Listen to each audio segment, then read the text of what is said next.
ଉପଦେଶକ ଏଠାରେ ଦୁଇଟି ସମୟ ବିଷୟରେ ଗୁରୁତ୍ୱ ଦେଇଛନ୍ତି। ଗୋଟିଏ ମୃତ୍ୟୁର ସମୟ ଓ ଅନ୍ୟଟି ହେଲା ବିଚାରର ସମୟ। ଲେଖକ ବିବେଚନା ଓ ଅନୁସନ୍ଧାନ କରି କହୁଛନ୍ତି, ଏହି ସମୟରେ ଯୌବନର ସୁଖ ଘୃଣା ଲାଗିବ, ଯେମିତିକି ସବୁ ଅସାର ପରି ଅନୁଭବ ହେବ। ସମସ୍ତ ବିଷୟ ଅନ୍ଧକାର ହୋଇଯିବ, ବଳ କ୍ଷଣ ପାଇବ, ଭୟ ଜାତ ହେବ, ସମସ୍ତ ଶବ୍ଦ କ୍ଷଣ ହୋଇଯିବ। ସେହି ଦିନ ପାଇଁ ମୁଁ ପ୍ରସ୍ତୁତ ହୋଇଛି କି? ଗତି ପ୍ରଦୀପ ସେହି ନିରାଶାରେ ଆଶା ଦେଇ ଏ ଘୋର ଦୁର୍ଦିନ କାଳେ ବନ୍ଧୁର ପଥ ଧାରେ ଦିଏ ସେ ଯେ ଶାନ୍ତି ଶିଖା, ଦିଏ ସେ ଯେ ଶାନ୍ତି ଶିଖା। ଘୁଞ୍ଚାଇ ବିଭୀଷିକା পথ প্রদর্শিকা, সে যে পথ প্রদর্শিকা, পথ প্রদর্শিকা, পথ প্রদর্শিকা। ଖ୍ରୀଷ୍ଟରେ ପ୍ରିୟ ଦର୍ଶକ ବନ୍ଧୁ, ପ୍ରଭୁ ଯୀଶୁ ଖ୍ରୀଷ୍ଟଙ୍କ ବହୁମୂଲ୍ୟ ନାମରେ ଆପଣଙ୍କୁ ନମସ୍କାର ଜଣାଇ ଆଜିର ପଥ ପ୍ରଦର୍ଶିକା କାର୍ଯ୍ୟକ୍ରମକୁ ସ୍ୱାଗତ କରୁଅଛି। ଗତ ପାଠରେ ଆମେମାନେ ଯାହା ଶିକ୍ଷା କଲୁ, ବିଶ୍ୱାସ କରୁ ଆପଣମାନେ ସମସ୍ତେ ଉପକୃତ ହୋଇଥିବେ। ନିୟମିତ ଏହି କାର୍ଯ୍ୟକ୍ରମ ଦେଖୁଥାନ୍ତୁ ଓ ଆମମାନଙ୍କ ସହିତ ଫୋନ୍ରେ ଯୋଗାଯୋଗ ଜାରି ରଖିଥାନ୍ତୁ। ପ୍ରଭୁ ନିଶ୍ଚୟ ଆପଣମାନଙ୍କୁ ଆଶୀର୍ବାଦ କରିବେ। ଆପଣମାନଙ୍କର ମଧ୍ୟରୁ ଯଦି କେହି ଏପର୍ଯ୍ୟନ୍ତ ଆମକୁ ଫୋନ୍ କରିପାରି ନାହାନ୍ତି, ତେବେ ଆଜି ହିଁ ଆମ ସହିତ ଯୋଗାଯୋଗ କରନ୍ତୁ। ଆମେ ଆପଣଙ୍କ ଫୋନ୍ କଲ୍ର ଅପେକ୍ଷାରେ ଅଛୁ। ଆପଣଙ୍କ ଫୋନ୍ କଲ୍ ଆମକୁ ଆପଣଙ୍କ ନିମନ୍ତେ ପ୍ରାର୍ଥନା କରିବାକୁ ଓ ଆପଣଙ୍କ ବିଷୟରେ ଅଧିକ ଜାଣିବାକୁ ସାହାଯ୍ୟ କରିବ। ଆଜି ପୁଣି ଥରେ ଏହି କାର୍ଯ୍ୟକ୍ରମ ମାଧ୍ୟମରେ ଆପଣଙ୍କ ସହିତ ସାକ୍ଷାତ କରିବାର ସୁଯୋଗ ପାଇଥିବାରୁ ପ୍ରଭୁଙ୍କୁ ବିଶେଷ ଧନ୍ୟବାଦ ଦିଏ। ଈଶ୍ୱରଙ୍କ ବାକ୍ୟ ଯେପରି ଆପଣଙ୍କ ଜୀବନରେ ଏକ ଆଶ୍ଚର୍ଯ୍ୟ କାର୍ଯ୍ୟ କରିବ ଓ ଆପଣଙ୍କ ଜୀବନରେ ଯେପରି ଏକ ଭିନ୍ନ ପରିବର୍ତ୍ତନ ଆଣିବ, ଏହା ହିଁ ଈଶ୍ୱରଙ୍କ ନିକଟରେ ଆମର ପ୍ରାର୍ଥନା ଓ ଇଚ୍ଛା। ପ୍ରଭୁଙ୍କଠାରେ ସମ୍ପୂର୍ଣ୍ଣ ବିଶ୍ୱାସ କରନ୍ତୁ। ଆଜି ଆମେ ଆଉ ଏକ ନୂତନ ଓ ଶେଷ ଅଧ୍ୟାୟ ବିଷୟରେ ଅଧ୍ୟୟନ କରିବା। ତାହା ହେଲା ଦାଉଦଙ୍କର ପୁତ୍ର ଜେରୁସାଲେମସ୍ଥ ରାଜାଙ୍କର ଉପଦେଶକ, ତାର 12 ପର୍ବ। ଜୀବନର ଉତ୍ତମ ବିଷୟ ହେଉଛି ଯୌବନ। ଏହା ହେଉଛି ମନୁଷ୍ୟର ଗୁରୁତ୍ୱପୂର୍ଣ୍ଣ ସମୟ, ଯାହାକୁ ସମସ୍ତେ ନିଜ ଇଚ୍ଛା ଅନୁସାରେ ବ୍ୟବହାର କରିବାକୁ ଚାହାନ୍ତି। ଏହି ସମୟରେ ଯୁବକ ଓ ଯୁବତୀମାନେ ପୃଥିବୀର ସର୍ବୋତ୍ତମ ବିଷୟ ପାଇବାକୁ ଇଚ୍ଛା କରନ୍ତି। ଦିନର ଗଣନା କରିବାକୁ ଶିଖନ୍ତି ନାହିଁ କି ନିଜ ଜୀବନ, ପରିବାର, ମଣ୍ଡଳୀ କିମ୍ବା ଈଶ୍ୱରଙ୍କ ପ୍ରତି ଯେଉଁ ଦାୟିତ୍ୱ, ତାହା ଅନେକ ସମୟରେ ଭୁଲି ଯାଆନ୍ତି। ଜୀବନର ଉତ୍ତମ ସମୟ ହେଉଛି ଯୌବନ।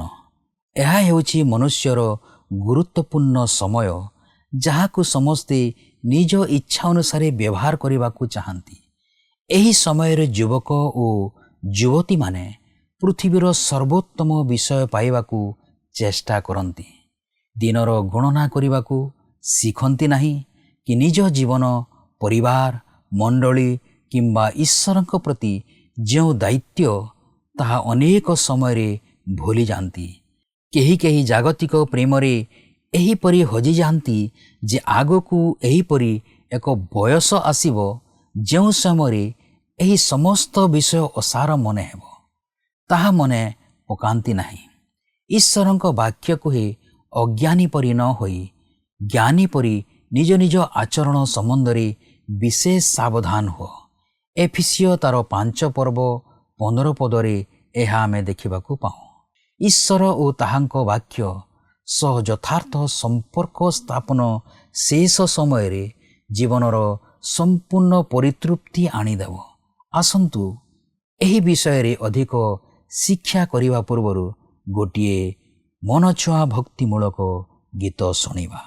ଶିଶୁ ପରି ଏ ଜୀବନ ଯେ କରେ କାଳ କ୍ଷେପଣ, ମିଳେ ତାଙ୍କୁ ସ୍ୱର୍ଗେ ସ୍ଥାନ।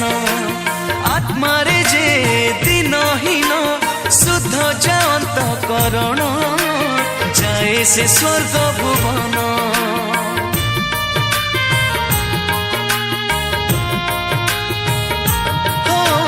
ଧାର୍ମିକତା ପାଇଁ ଯିଏ ଭୋগে ତାଡ଼ନା କଷଣ, ପାଏ ସେ ସ୍ୱର୍ଗେ ବିଶ୍ରାମ। କରେ ଯଦି ଯେଉଁ ଜନ ପିତାଙ୍କ ଇଚ୍ଛା ସାଧନ, ତାଙ୍କ ପାଇଁ ସ୍ୱର୍ଗ ଧାମ। ଛୁଞ୍ଚି ଛିଦ୍ର ଦେଇ ଓଟ ଯାଇପାରେ, ଧନୀ ସ୍ୱର୍ଗ ଯିବା କଷ୍ଟ ହୋଇପାରେ। ସତ୍ୟ ଏହି ବଚନ ମାନି ଯା। ଆସନ୍ତୁ ବର୍ତ୍ତମାନ ଆମେ ପ୍ରଭୁଙ୍କର ବାକ୍ୟ ମଧ୍ୟକୁ ଯିବା। ଆଜି ଆମେ ଉପଦେଶକ 12 ପର୍ବଟିକୁ ଅଧ୍ୟୟନ କରିବା ନିମନ୍ତେ ଯିବା। ତେବେ ଏଥିପୂର୍ବରୁ ଆମେ ଦେଖିସାରିଛୁ ଯେ ଜ୍ଞାନୀ ରାଜା ସଲୋମନ ତାଙ୍କ ଜୀବନରେ ଅନେକ କ୍ଷେତ୍ରରେ ଅନୁସନ୍ଧାନ ଚଳାଇ ଆସିଛନ୍ତି। ସେ ଈଶ୍ୱରଙ୍କଠାରୁ ଦୂରେଇ ଯାଇ ଜୀବନରେ ଏକ ପରିତୃପ୍ତି ଓ ସିଦ୍ଧାନ୍ତରେ ଉପନୀତ ହେବା ନିମନ୍ତେ ବିଭିନ୍ନ କ୍ଷେତ୍ରରେ ଚେଷ୍ଟା ଚଳାଇ ଆସିଛନ୍ତି। ସମ୍ଭବତଃ ସେହି କେବଳ ଜଣେ ଯେ କି ଏହି ସମସ୍ତ ଭିନ୍ନ ଭିନ୍ନ କ୍ଷେତ୍ରରେ ଅନୁସନ୍ଧାନ ଚଳାଇବା ନିମନ୍ତେ ସମର୍ଥ ହୋଇଥିଲେ। ସେ ସୂର୍ଯ୍ୟ ତଳେ ଥିବା ପ୍ରତ୍ୟେକ ବିଷୟ ମଧ୍ୟ ଦେଇ ଜୀବନରେ ଆନନ୍ଦ ତଥା ପରିତୃପ୍ତି ପାଇବା ନିମନ୍ତେ ଚେଷ୍ଟା କରିଥିଲେ। ସେ ପ୍ରଥମେ ପ୍ରକୃତି ଓ ପ୍ରାକୃତିକ ବିଜ୍ଞାନ ମଧ୍ୟ ଦେଇ ଚେଷ୍ଟା କଲେ, ଯାହାକି ଆଜି ଅନେକ ଏହା ଉପରେ ଗୁରୁତ୍ୱ ଦିଅନ୍ତି, ଏପରିକି ପ୍ରକୃତିକୁ ପୂଜା କରନ୍ତି। ତେବେ ଏହା ସଲୋମନଙ୍କ ସମସ୍ୟାର ସମାଧାନ କରିପାରିନଥିଲା ଓ ଏହା ଆମମାନଙ୍କର ସମସ୍ୟାର ମଧ୍ୟ ସମାଧାନ କରିପାରିବ ନାହିଁ। ତେଣୁ ଏହାପରେ ସଲୋମନ ଜ୍ଞାନ ଓ ଦର୍ଶନ ଶାସ୍ତ୍ର ମଧ୍ୟ ଦେଇ ଚେଷ୍ଟା କଲେ। ଇନ୍ଦ୍ରିୟ ବିଳାସ ଓ ଭୌତିକ ବିଷୟବସ୍ତୁ ମଧ୍ୟ ଦେଇ ଚେଷ୍ଟା କଲେ। ସେ ଅଦୃଷ୍ଟବାଦ, ଯାହାକି ସବୁକିଛି ଭାଗ୍ୟ ଦ୍ୱାରା ନିୟନ୍ତ୍ରିତ ବୋଲି ବିଶ୍ୱାସ କରିବା, ତହିଁ ମଧ୍ୟ ଦେଇ ଚେଷ୍ଟା କଲେ। ସେ ନିଜ ନିମନ୍ତେ କେବଳ ଜୀବନଯାପନ କରି ତହିଁ ମଧ୍ୟ ଦେଇ ପରିତୃପ୍ତି ପାଇବା ନିମନ୍ତେ ଚେଷ୍ଟା କଲେ। ମାତ୍ର ତଦ୍ୱାରା ମଧ୍ୟ କିଛି ଫଳ ପାଇଲେ ନାହିଁ। ଏହାପରେ ସେ ଧର୍ମ ପ୍ରତି ଫେରିଲେ ଓ କେବଳ ବାହିକତା ଲକ୍ଷ୍ୟ କରିବାକୁ ପାରିଲେ, ମାତ୍ର ବାସ୍ତବତା ନୁହେଁ। ଏହାପରେ ସେ ଧନ ମଧ୍ୟ ଦେଇ ତାହାଙ୍କର ଉତ୍ତର ପାଇବାକୁ ଚାହିଁଲେ, ମାତ୍ର ତାହା ମଧ୍ୟ ଦେଇପାରିଲା ନାହିଁ। ଶେଷରେ ସଲୋମନ ଉତ୍ତମ ଜୀବନ ଦ୍ୱାରା ପାଇବାକୁ ଚେଷ୍ଟା କଲେ, ଯାହାକି ନୈତିକତାର ଜୀବନ, ମାତ୍ର ତାହା ମଧ୍ୟ କେବଳ ନିରସତା ପରି ସେ ଲକ୍ଷ୍ୟ କରିବାକୁ ପାରିଲେ। ମାତ୍ର ଏହି 12 ପର୍ବରେ ସେ ତାହାଙ୍କର ଶେଷ ଉପସଂହାର ମଧ୍ୟକୁ ଆସନ୍ତି। ଏହି ପର୍ବରେ ଯୁବକ ଓ ବୃଦ୍ଧ ବୃଦ୍ଧାଙ୍କ ନିମନ୍ତେ କିଛି ଶିକ୍ଷା ରହିଅଛି। ଜୀବନର ଉଭୟ ଦିଗ ଏହିଠାରେ ମିଳିତ ହୋଇଅଛନ୍ତି। ତେବେ ଦେଖନ୍ତୁ 12 ପର୍ବର ପ୍ରଥମ ପଦରେ ଏହିପରି ଲେଖା ଅଛି, ଆଉ ତୁମ୍ଭେ ଯୌବନ କାଳରେ ଆପଣା ସୃଷ୍ଟିକର୍ତ୍ତାଙ୍କୁ ସ୍ମରଣ କର, ଯେହେତୁ ଦୁଃସମୟ ଆସୁଅଛି। ଯେଉଁ ସବୁ ବର୍ଷରେ ତୁମ୍ଭେ କହିବ ଏସବୁରେ ମୋର କିଛି ସୁଖ ନାହିଁ, ସେହିସବୁ ବର୍ଷ ସନ୍ନିକଟ ହେଉଅଛି। ସଲୋମନ ଶେଷରେ ଏହି ସିଦ୍ଧାନ୍ତରେ ଉପନୀତ ହୁଅନ୍ତି ଯେ ସୂର୍ଯ୍ୟ ତଳେ ଏପରି କୌଣସି ବିଷୟ ନାହିଁ ଯାହାକି ମନୁଷ୍ୟର ହୃଦୟକୁ ତୃପ୍ତ କରିପାରିବ। ସଲୋମନ କହନ୍ତି, ଈଶ୍ୱରଙ୍କ ନିକଟକୁ ଫେରିଯାଅ। ଆପଣ ଯେତେବେଳେ ଯୁବକ ଅବସ୍ଥାରେ ଅଛନ୍ତି, ସେହି ସମୟରେ ଈଶ୍ୱରଙ୍କ ନିମନ୍ତେ କିଛି ନିଷ୍ପତ୍ତି ବା ସିଦ୍ଧାନ୍ତ ନିଅନ୍ତୁ। ତେବେ ଏହା କାହିଁକି ହେବା ଉଚିତ ତାହା ମଧ୍ୟ ସ୍ପଷ୍ଟ ହେବାକୁ ଯାଉଅଛି। ସଲୋମନ ବୃଦ୍ଧ ବୟସର ଏକ ଛବି ଅଙ୍କନ କରିବେ ଓ ଏହା ସେପରି ସୁନ୍ଦର ଛବି ନୁହେଁ, କିନ୍ତୁ ସେ ଯାହା ହେଉନା କାହିଁକି ଏହା ଆପଣଙ୍କର ଓ ମୋର ବୃଦ୍ଧ ବୟସର ଛବି। ଯେଉଁମାନେ ବାସ୍ତବରେ ବୃଦ୍ଧ ବୟସରେ ପଦାର୍ପଣ କରିଅଛନ୍ତି ସେମାନେ ଏହାର ବାସ୍ତବତାକୁ ଜାଣିପାରିବେ, ଯାହାକି ଏହି ପୁସ୍ତକରେ ବର୍ଣ୍ଣିତ ହୋଇଅଛି। ବିଶେଷରେ ଉଦାର ମତବାଦୀ ଓ ନାସ୍ତିକମାନେ କହନ୍ତି, ମୁଁ ଏକ ଧର୍ମରେ ବିଶ୍ୱାସ କରେ ଯାହାକି ଏହି ସମୟ, ମାତ୍ର ମୁଁ ଏକ ଧର୍ମରେ ଆଗ୍ରହୀ ନୁହେଁ ଯାହାକି ପରବର୍ତ୍ତୀ ସମୟ। ତେବେ ଏଇଠାରେ ଏକ ଧର୍ମ ଅଛି ଯାହାକି ଏହିଠାର ନିମନ୍ତେ, ଯାହାର ଅର୍ଥ ହେଉଛି ଈଶ୍ୱରଙ୍କ ସହିତ ଠିକ୍ ଭାବେ ସଂଯୁକ୍ତ ହେବା ଓ ତାହାଙ୍କ ନିମନ୍ତେ ବଞ୍ଚିବା। କାହିଁକି?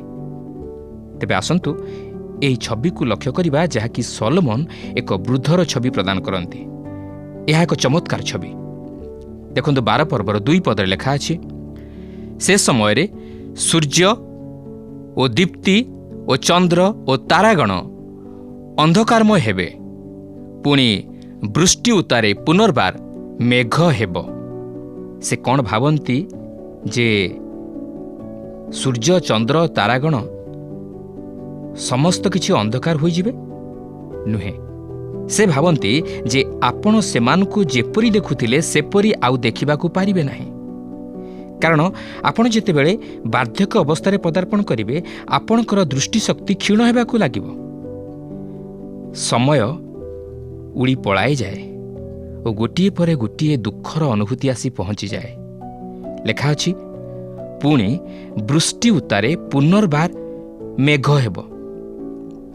ଆପଣ ଯେତେବେଳେ ବାର୍ଦ୍ଧକ୍ୟ ଅବସ୍ଥାରେ ଆସି ପହଞ୍ଚିବେ, ଆପଣ ବାହାରକୁ ଯାଇ ସବୁକିଛି ଆମୋଦ ପ୍ରମୋଦରେ ଯୋଗ ଦେଇପାରିବେ, ମାତ୍ର ଏହାପରେ ଆପଣଙ୍କୁ ନିଶ୍ଚିତ ଭାବେ 3 ବା 4 ଦିନ ବିଶ୍ରାମ ନେବାକୁ ହେବ।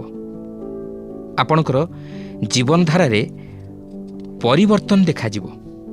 ଆପଣ ନିଶ୍ଚିତ ଭାବେ ବିଶ୍ରାମ ଆବଶ୍ୟକ କରିବେ। ଆପଣ ଗୋଟିକ ପରେ ଗୋଟିଏ ସମସ୍ୟାର ସମ୍ମୁଖୀନ ହେବା ଦ୍ୱାରା ଶାରୀରିକ ଭାବେ କ୍ଳାନ୍ତି ଅନୁଭବ କରିବେ। 12 ପର୍ବର 3 ପଦରେ ଲେଖା ଅଛି, ସେହିଦିନ ଗୃହରକ୍ଷକମାନେ ଥରହର ହେବେ ଓ ବଳବାନ ଲୋକେ ଆପେ ନତ ହେବେ ଓ ପେଶିକାମାନେ ଅଳ୍ପ ହେବାରୁ କର୍ମରୁ ନିବୃତ୍ତ ହେବେ, ପୁଣି ଝରକାରେ ଦୃଷ୍ଟିକାରିଣୀମାନେ ଅନ୍ଧକାରଗ୍ରସ୍ତା ହେବେ।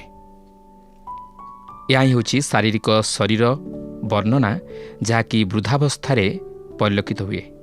ଲେଖା ଅଛି, ସେହିଦିନ ଗୃହରକ୍ଷକମାନେ ଥରହର ହେବେ। ସେହି ଗୃହରକ୍ଷକମାନେ ହେଉଛନ୍ତି ଗୋଡ଼ଗୁଡ଼ିକ। ବୃଦ୍ଧ ଲୋକମାନେ ଥରିବାକୁ ଆରମ୍ଭ କରନ୍ତି। ସେମାନେ ଦମ୍ଭର ସହିତ ଛିଡ଼ା ହୋଇପାରନ୍ତି ନାହିଁ। ସେମାନେ ଉଚ୍ଚସ୍ଥାନ ଉପରକୁ ଚଢ଼ିବା ନିମନ୍ତେ ଭୟ କରନ୍ତି, କାରଣ ସେମାନଙ୍କ ଗୋଡ଼ ଶକ୍ତି ଅଭାବରୁ ଥରହର ହୁଏ, ଯଦ୍ୱାରା ସେମାନଙ୍କର ଯାତାୟାତରେ ସେମାନେ କଷ୍ଟ ଅନୁଭବ କରନ୍ତି। ଆପଣ ମଧ୍ୟ ନିଜେ ତାହା ଲକ୍ଷ୍ୟ କରିବାକୁ ପାରୁଥିବେ। ସେଥିପାଇଁ 2 କରିନ୍ଥୀୟ 5 ପର୍ବର 4 ପଦରେ ପ୍ରେରିତ ପାଉଲ କହନ୍ତି, କାରଣ ଆମ୍ଭେମାନେ ଏହି ତମ୍ବୁରେ ବାସ କରି ଭାରଗ୍ରସ୍ତ ହୋଇ ଆର୍ତ୍ତନାଦ କରୁଅଛୁ। ଏହା ହିଁ ଜଣେ ବୃଦ୍ଧ ଲୋକର ଜୀବନରେ ପରିଲକ୍ଷିତ ହୁଏ। ତାହାର ଆଣ୍ଠୁ ପ୍ରଭୃତି ଯନ୍ତ୍ରଣା ହୁଏ। ଫଳତଃ ସେ କୌଣସି ଉଚ୍ଚସ୍ଥାନ ଉପରକୁ ବା ଉଚ୍ଚସ୍ଥାନରୁ ନିଚ ସ୍ଥାନକୁ ଯିବା ଆସିବାରେ ଯନ୍ତ୍ରଣା ଅନୁଭବ କରିବା ଦ୍ୱାରା ଚିତ୍କାର କରେ। କାରଣ ଗୃହରକ୍ଷକମାନେ ଥରହର ହୁଅନ୍ତି, ଅର୍ଥାତ୍ ଗୋଡ଼ର ଗଣ୍ଠି ସବୁ ଓ ଖଞ୍ଜାଗୁଡ଼ିକ ଦୁର୍ବଳ ହୋଇଯାଏ, ଯଦ୍ୱାରା ସେ ଖଣ୍ଡେ ବାଡ଼ିର ଆଶ୍ରୟ ନିଅନ୍ତି। ଲେଖା ଅଛି, ବଳବାନ ଲୋକେ ଆପେ ନତ ହେବେ। ସେଗୁଡ଼ିକ ହେଉଛି ସ୍କନ୍ଧଗୁଡ଼ିକ। ସେଗୁଡ଼ିକ ଆଉ ଉଠିପାରନ୍ତି ନାହିଁ କି ଭାରି ଜିନିଷ ପ୍ରଭୃତି ଉଠାଇବାରେ ବା ବହନ କରିବାରେ ବିଶେଷ ଚଳପ୍ରଚଳ କରିପାରନ୍ତି ନାହିଁ। ଆପଣ ଦେଖିବାକୁ ପାରିବେ ଯେ ବୃଦ୍ଧ ଲୋକମାନେ ସେମାନଙ୍କର ଶରୀରକୁ ସଳଖ କରିପାରନ୍ତି ନାହିଁ, କାରଣ ସେମାନଙ୍କର ସ୍କନ୍ଧ ଗୁଡ଼ିକ ନଇଁ ଯାଇଥାଏ। ଲେଖା ଅଛି, ପେଶିକାମାନେ ଅଳ୍ପ ହେବାରୁ କର୍ମରୁ ନିବୃତ୍ତ ହେବେ। ଏଗୁଡ଼ିକ ହେଉଛି ଦାନ୍ତଗୁଡ଼ିକ। ଆପଣ ଯେତେ ଯେତେ ଗତବୟସ୍କ ହେବେ, ସେତେ ସେତେ ଆପଣଙ୍କର ଦାନ୍ତଗୁଡ଼ିକ ଆପଣ ହରାଇ ବସିବେ। ସେଗୁଡ଼ିକ ଆଉ କାର୍ଯ୍ୟକ୍ଷମ ହୋଇପାରିବେ ନାହିଁ। ଯେତେବେଳେ ଆପଣଙ୍କ ମୁଖ ଗହ୍ୱର ମଧ୍ୟରେ ଦନ୍ତର ସଂଖ୍ୟା କମିଯିବ, ସେଗୁଡ଼ିକ ଆଉ ଭଲ ଭାବେ କାର୍ଯ୍ୟ କରିପାରିବେ ନାହିଁ। ଏପରିକି ସେଗୁଡ଼ିକ ଏଠି ସେଠି ଗୋଟିଏ ଦୁଇଟି ରହିବା ଦ୍ୱାରା ଆପଣ ସେହିସବୁକୁ ଆଉ ରଖିବା ପାଇଁ ଚାହିଁବେ ନାହିଁ। ମାତ୍ର ଉପାଡ଼ି ଦେବେ, କାରଣ ସେଗୁଡ଼ିକ ଆଉ ଚର୍ବଣ କାର୍ଯ୍ୟରେ ସହାୟକ ହେବେ ନାହିଁ।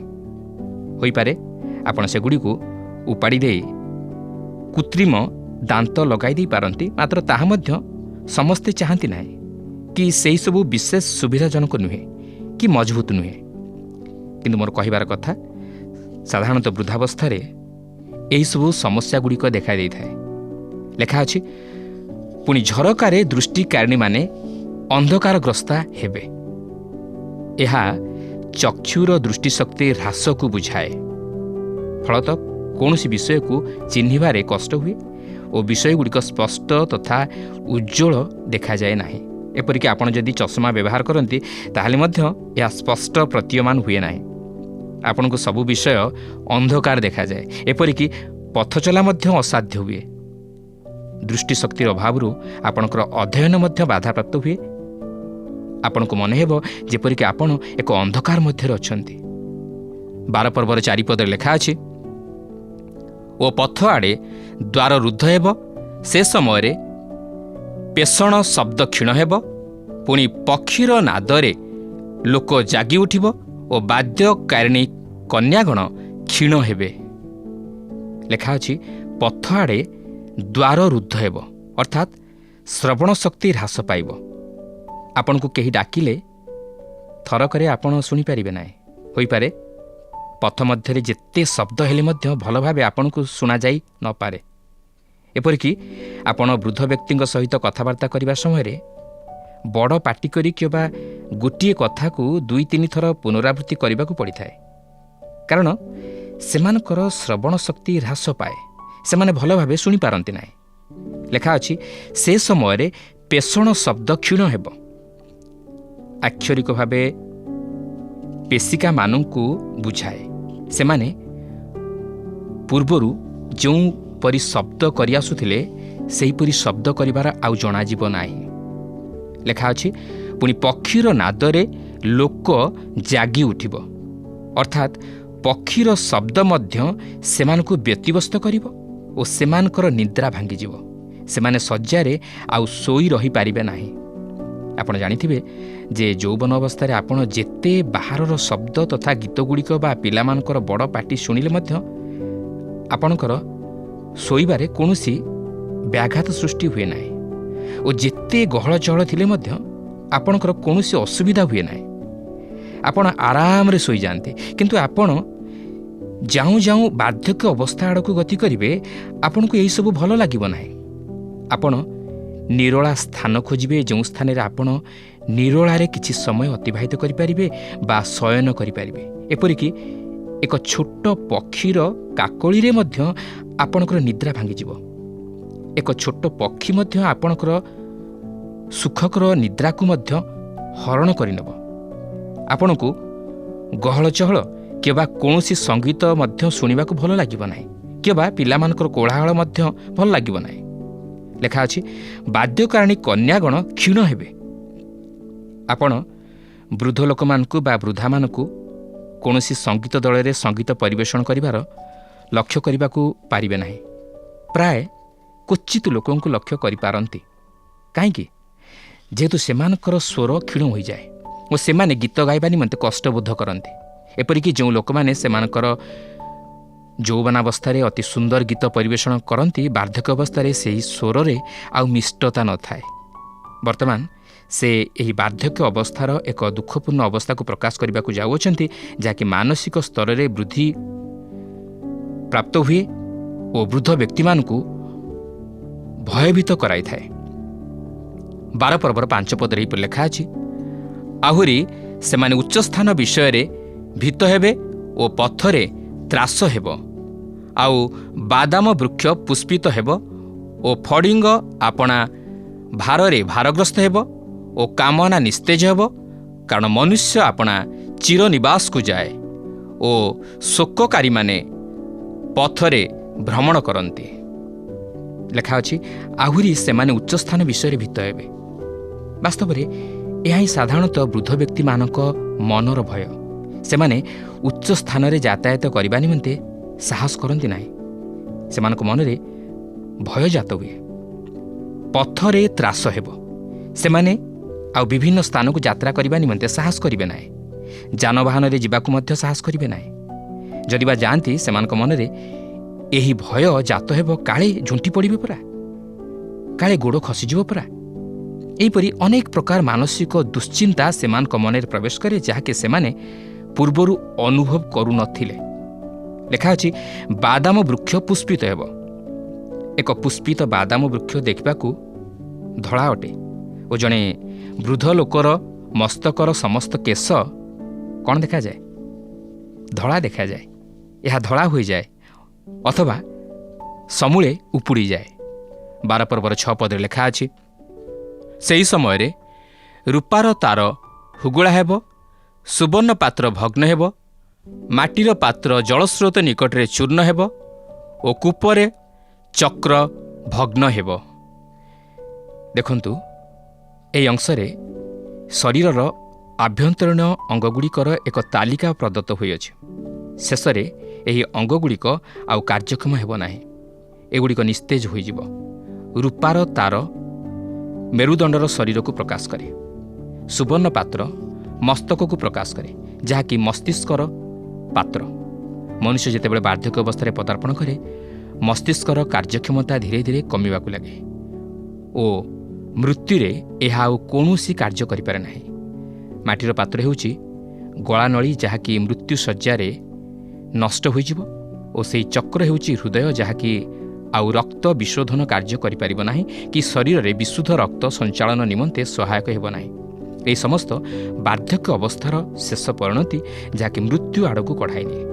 7 ପଦରେ ଲେଖା ଅଛି, ପୁଣି ଧୂଳି ପୂର୍ବପରି ମୃତ୍ତିକାରେ ଲୀନ ହେବ, ଆଉ ଆତ୍ମାଦାତା ପରମେଶ୍ୱରଙ୍କ ନିକଟକୁ ଆତ୍ମା ଫେରିଯିବ। ଆତ୍ମା କେବେ ହେଲେ ଶୋଇ ରୁହେ ନାହିଁ, ଯାହାକି ଏହି ଅଂଶରେ ଆମେ ତହିଁର ସ୍ପଷ୍ଟ ପ୍ରମାଣ ପାଉ। ଶରୀର ମୃତ୍ତିକାରେ ଲୀନ ହୁଏ, ମାତ୍ର ଆତ୍ମା ଆତ୍ମାଦାତାଙ୍କ ନିକଟକୁ ଅର୍ଥାତ୍ ଈଶ୍ୱରଙ୍କ ନିକଟକୁ ଫେରିଯାଏ। ନୂତନ ନିୟମ ଅନୁଯାୟୀ ଶରୀରରୁ ଅନୁପସ୍ଥିତ ହେବା ଅର୍ଥ ପ୍ରଭୁଙ୍କ ଉପସ୍ଥିତି ମଧ୍ୟରେ ଉପସ୍ଥିତ ହେବା, ଯାହାକି 2 କରିନ୍ଥୀୟ 5 ପର୍ବର 8 ପଦରେ ଲେଖା ଅଛି। 8 ପଦରେ ଲେଖା ଅଛି, ଉପଦେଶକ କହି ଅସାରର ଅସାର, ସବୁ ହିଁ ଅସାର। ପ୍ରିୟ ବନ୍ଧୁ, ଆପଣ ଯଦି କେବଳ ଏହି ସମୟ ନିମନ୍ତେ ବଞ୍ଚୁଅଛନ୍ତି, ତାହେଲେ ଆପଣଙ୍କ ଜୀବନ ଶୂନ୍ୟ ଓ ବ୍ୟର୍ଥ। ଦିନେ ଆପଣ ଦେଖିବାକୁ ପାରିବେ ଯେ ଆପଣଙ୍କ ମୁଷ୍ଟିରେ କେବଳ ପାଉଁଶ ବ୍ୟତୀତ ଅନ୍ୟ କିଛି ନାହିଁ ଓ ଆପଣଙ୍କ ସମ୍ମୁଖରେ ସେହି ଅନନ୍ତ ହିଁ ରହିଥିବ। ସେଥିପାଇଁ ଗୀତ ରଚକ ଗୀତ ସଂହିତା 90 ପର୍ବର 12 ପଦରେ ଏହିପରି ପ୍ରକାଶ କରନ୍ତି, ଯେପରି ଆମ୍ଭେମାନେ ଜ୍ଞାନ ବିଶିଷ୍ଟ ଅନ୍ତଃକରଣ ପାଇପାରିବୁ, ଏଥିପାଇଁ ଆମମାନଙ୍କୁ ଆପଣା ଆପଣା ଦିନର ଗଣନା କରିବାକୁ ଶିକ୍ଷା ଦିଅ, ଆଉ ସେହି ଜ୍ଞାନ ହେଉଛନ୍ତି ପ୍ରଭୁ ଯୀଶୁଖ୍ରୀଷ୍ଟ। 12 ପର୍ବର 9-11 ପଦରେ ଏହିପରି ଲେଖା ଅଛି, ଆହୁରି ଉପଦେଶକ ଜ୍ଞାନବାନ ହେବାରୁ ଲୋକମାନଙ୍କୁ ନିତ୍ୟ ଜ୍ଞାନ ଶିକ୍ଷା ଦେଲା। ପୁଣି ସେ ବିବେଚନା ଓ ଅନୁସନ୍ଧାନ କରି ଅନେକ ହିତୋପଦେଶ ବିନ୍ୟାସ କଲା। ଉପଦେଶକ ମନୋହର ବାକ୍ୟ ଓ ଯାହା ସରଳ ଭାବରେ ଲେଖାଗଲା, ସେହି ସତ୍ୟ ବାକ୍ୟ ପାଇବାକୁ ଅନ୍ୱେଷଣ କଲା। ଜ୍ଞାନବାନର ବାକ୍ୟ ସବୁ ଅଙ୍କୁଶ ସ୍ୱରୂପ ଓ ସଭାପତିଗଣର ବାକ୍ୟ ଦୃଢ଼ବଦ୍ଧ ଲୌହ କଣ୍ଟକ ସ୍ୱରୂପ, ତାହା ସବୁ ଏକ ପାଳକ ଦ୍ୱାରା ଦତ୍ତ ହୋଇଅଛି। ଆମେ କୌଣସି ପ୍ରକାରେ ଅତୀତର ଜ୍ଞାନକୁ ତୁଚ୍ଛ ବା ହେୟ ଜ୍ଞାନ କରିବା ଉଚିତ ନୁହେଁ, କିମ୍ବା ଆମେ ତାହା ଶିକ୍ଷା କରିବା ନିମନ୍ତେ ଅମନୋଯୋଗୀ ହେବା ବା ଅଗ୍ରାହ୍ୟ କରିବା ଉଚିତ ନୁହେଁ। 12 ପଦରେ ଲେଖା ଅଛି, ଆହୁରି ହେ ମୋର ପୁତ୍ର, ତୁମ୍ଭେ ଉପଦେଶ ଗ୍ରହଣ କର। ଅନେକ ପୁସ୍ତକ ରଚନା କରିବାର ଶେଷ ନାହିଁ, ପୁଣି ବହୁ ଅଭ୍ୟାସ ଶରୀରର କ୍ଳାନ୍ତିଜନକ। ସେ ଜାଣିବାକୁ ପାରିଲେ ଯେ ଶିକ୍ଷାଗତ ଯୋଗ୍ୟତା ଜୀବନର ସମସ୍ୟାଗୁଡ଼ିକ ସମାଧାନ କରିପାରିବ ନାହିଁ, ଏହା କେବଳ ସମସ୍ୟା ବଢ଼ାଇବ। ଆସନ୍ତୁ ଏହାପରେ ସଲୋମନ ଶେଷରେ କେଉଁ ସିଦ୍ଧାନ୍ତରେ ଉପନୀତ ହେଲେ ଓ ତାହାଙ୍କର ଅନୁସନ୍ଧାନର ଫଳାଫଳ କ'ଣ ହେଲା, ତାହା ଲକ୍ଷ୍ୟ କରିବାକୁ ପାରିବା। ଦେଖନ୍ତୁ, 12 ପର୍ବର 13 ପଦରେ ଲେଖା ଅଛି, ସାର କଥା ହେଇ ସବୁ ଶୁଣାଯାଇଅଛି, ପରମେଶ୍ୱରଙ୍କୁ ଭୟ କର ଓ ତାହାଙ୍କର ଆଜ୍ଞା ସବୁ ପାଳନ କର, କାରଣ ଏହା ହିଁ ମନୁଷ୍ୟର ପୂର୍ଣ୍ଣ କର୍ତ୍ତବ୍ୟ କର୍ମ। ଯେହେତୁ ପରମେଶ୍ୱର ପ୍ରତ୍ୟେକ କର୍ମ, ପୁଣି ଭଲ କି ମନ୍ଦ, ପ୍ରତ୍ୟେକ ଗୁପ୍ତ ବିଷୟ ବିଚାରରେ ଆଣିବେ। ପରମେଶ୍ୱରଙ୍କୁ ଭୟ କର, ଏହା ହିଁ ହେଉଛି ହିତୋପଦେଶ ପୁସ୍ତକର ସମ୍ବାଦ, ଏପରିକି ଏହି ଉପଦେଶକ ପୁସ୍ତକର ଏହି ଅଂଶର ସମ୍ବାଦ। ସୂର୍ଯ୍ୟ ତଳେ ଅନୁସନ୍ଧାନର ଦୃଷ୍ଟିକୋଣରୁ ନେଇ ଚିନ୍ତା କଲେ ସବୁଠାରୁ ବୁଦ୍ଧିର ବିଷୟ ହେଉଛି ପରମେଶ୍ୱରଙ୍କୁ ଭୟ କରିବା, ଯାହାର ଅର୍ଥ ହେଉଛି ଈଶ୍ୱରଙ୍କୁ ସମ୍ମାନ ଦେବା, ତାହାଙ୍କର ଉପାସନା କରିବା ଓ ତାହାଙ୍କର ବଶୀଭୂତ ହେବା। ପ୍ରଭୁ ପ୍ରତ୍ୟେକଙ୍କୁ ଏହି ସଂକ୍ଷିପ୍ତ ଆଲୋଚନା ମଧ୍ୟ ଦେଇ ଆଶୀର୍ବାଦ କରନ୍ତୁ। ଖ୍ରୀଷ୍ଟରେ ପ୍ରିୟ ଭାଇ ଭଉଣୀମାନେ, ମୋର ବିଶ୍ୱାସ ଆଜିର ଅଧ୍ୟୟନଟି ଆପଣମାନଙ୍କୁ ନିଶ୍ଚୟ ଭଲ ଲାଗିଥିବ ଓ ଆପଣମାନେ ଆତ୍ମିକ ଜୀବନରେ ଉପକୃତ ହୋଇଥିବେ। ଶେଷରେ ଉପଦେଶକ ଏକ ଉତ୍ତମ ଉପାୟ ସମସ୍ତଙ୍କୁ ଦେଇଛନ୍ତି। ପରମେଶ୍ୱରଙ୍କୁ ଭୟ କରି ତାଙ୍କ ଆଜ୍ଞା ପାଳନ କର। ଜୀବନକୁ ଅସାର କହୁଥିବା ଉପଦେଶକ ଈଶ୍ୱରଙ୍କ ପ୍ରତି ଭୟଭକ୍ତି ଧାରଣ କରି ବିଚାର ଦିନକୁ ଅପେକ୍ଷା କରିବା ପାଇଁ ଏବଂ ମନ୍ଦତାକୁ ପରିତ୍ୟାଗ କରି ସତ ପଥରେ ଚାଲିବାକୁ ପରାମର୍ଶ ଦେଇଛନ୍ତି। ଈଶ୍ୱରଙ୍କ ବାକ୍ୟର ମାନଦଣ୍ଡ ଆମର ପଥପ୍ରଦର୍ଶକ ହେବ। ପରିତୃପ୍ତି ଏବଂ ଶେଷରେ ବିଜୟ ମୁକୁଟ ପାଇବାର ଆଉ କୌଣସି ରାସ୍ତା ନାହିଁ। ଈଶ୍ୱର ଆମ ପ୍ରତ୍ୟେକଙ୍କୁ ସମୀକ୍ଷା କରିବେ ଏବଂ ଭଲ ବା ମନ୍ଦ ହେଉ, ଆମର ଅଭିପ୍ରାୟ ଓ ସ୍ୱଭାବ ଅନୁସାରେ ଆମର ସମସ୍ତ ଗୁପ୍ତ ବିଷୟ ବିଚାରରେ ଆଣିବେ। ତେଣୁ ପ୍ରିୟ ଭାଇ ଭଉଣୀମାନେ, ଏହା ପ୍ରାର୍ଥନା କରୁ କି ନିଜ ନିଜର ଜୀବନ ଓ ଯୌବନ ଦ୍ୱାରା ଈଶ୍ୱରଙ୍କୁ ସନ୍ତୁଷ୍ଟ କରିବୁ ଏବଂ ବିଚାର ଦିନରେ ଈଶ୍ୱରଙ୍କ ଦୃଷ୍ଟିରେ ନିର୍ଦ୍ଦୋଷ ଦେଖାଯିବାକୁ ମୋତେ ସାହାଯ୍ୟ କର।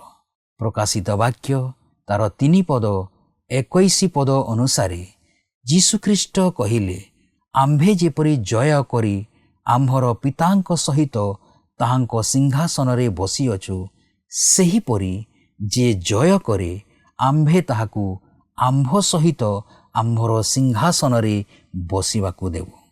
ଆଜି ତ ଆମ ସମୟ ହେଲାଣି। ପରବର୍ତ୍ତୀ କାର୍ଯ୍ୟକ୍ରମରେ ପୁଣି ଆପଣଙ୍କ ସହିତ ସାକ୍ଷାତ ହେବ।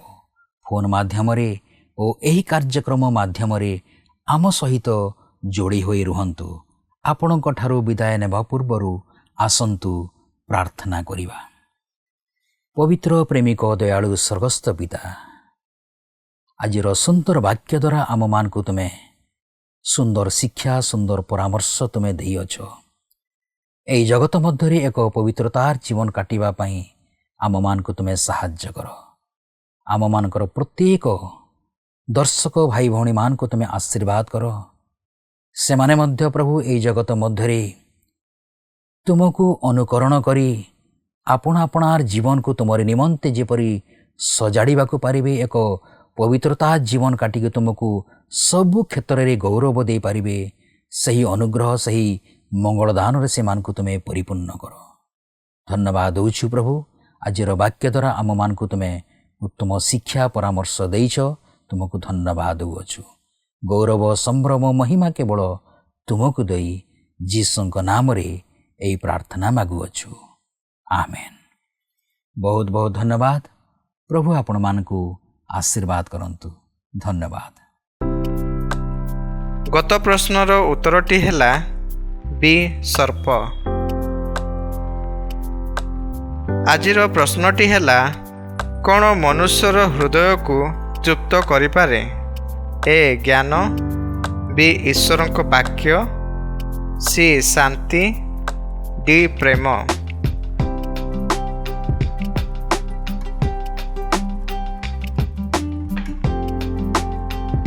এই প্রশ্নর উত্তর আসন্তাকালি সন্ধ্যা 6টা মধ্যে option A, B, C, D মধ্যরু সঠিক উত্তর বাছি আপনার নাম ও সম্পূর্ণ ঠিকনা সহিত 9777221415 ফোন নম্বরে SMS কিংবা WhatsApp দ্বারা জଣାଇବାକୁ অনুরোধ। जदि आपको आम कार्यक्रम भल लगुच तेबे 044490812996 रे मिस्ड कॉल दे विजय होई परिबे। गत सप्ताहर विजय दर्शक बंधु हेले गजपतिरु सुर सिंह।